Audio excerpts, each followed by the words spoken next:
So Pacific Rim is back in the conversation in a big way right now. And honestly, there is a lot to unpack. Because what is happening with this franchise in 2025 and 2026 is genuinely more interesting than anyone probably expected a few years ago. So let's just get right into it. Now, to understand where we are today, you have to understand where things went sideways. The original Pacific Rim came out in 2013, directed by Guillermo del Toro, and it was a film that really should not have worked on paper. Giant robots punching giant sea monsters. But del Toro brought such sincerity and scale to it that audiences genuinely loved it. It earned just over $400 million worldwide, with international markets, particularly China, carrying a significant portion of that weight. Then came Pacific Rim, Uprising in 2018. The sequel underperformed at the box office and received largely negative reviews, and that is ultimately what killed Pacific Rim 3 as a theatrical film. Del Toro himself had been signed up to direct the sequel but ultimately stepped away because the sound stages he wanted to use were not available. He went off and made The Shape of Water, won an Oscar, and Pacific Rim as a live-action film franchise essentially went cold. But here is where things get genuinely interesting.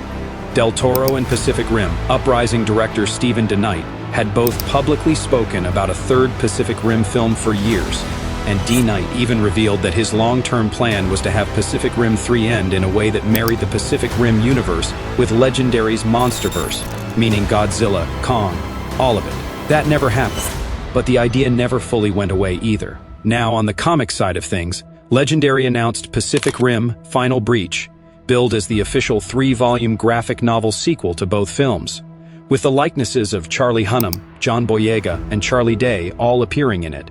The first volume dropped in October 2025, Part 2 is scheduled for fall 2026, and Part 3 arrives in fall 2027.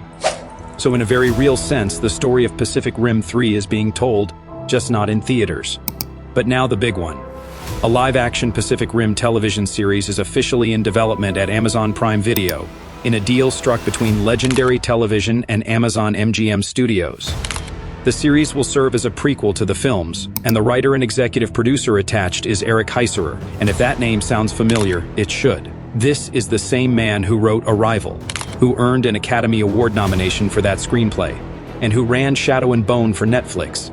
Exact plot details are still being kept under wraps, but the premise will explore the origins of the events that launched the franchise, meaning we are likely going back to when the breach first opened, when the first Kaiju attacks began, and when humanity started building Jaegers for the very first time, and that is a part of the story the films never had time to really dig into. Importantly, sources close to the project have confirmed that the existence of this series would not preclude the possibility of future Pacific Rim films.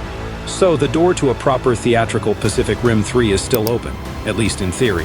Del Toro himself has said he would personally love to see the Jaegers go up against the monsters in the Legendary Monsterverse, though he has made clear he would not be the one directing it. And Charlie Hunnam has gone on record saying he would be there for Pacific Rim 3 if Del Toro was involved, which tells you everything you need to know about where the franchise's heart still lives. So where does Pacific Rim stand right now? The movie sequel is not officially greenlit, but the graphic novel trilogy is in progress. The Amazon prequel series is in active development with one of the best genre writers working today, and the Monsterverse crossover that fans have been theorizing about for years has never been more plausible given how aggressively Legendary has been expanding that universe. This franchise is not dead, it is rebuilding, and if the Amazon series lands the way it needs to, it could be the thing that finally gives Legendary and the studios the confidence to pull the trigger on a full theatrical Pacific Rim 3. And that's that for today's video, folks. Thank you all so much for watching, and we will see you in our next video.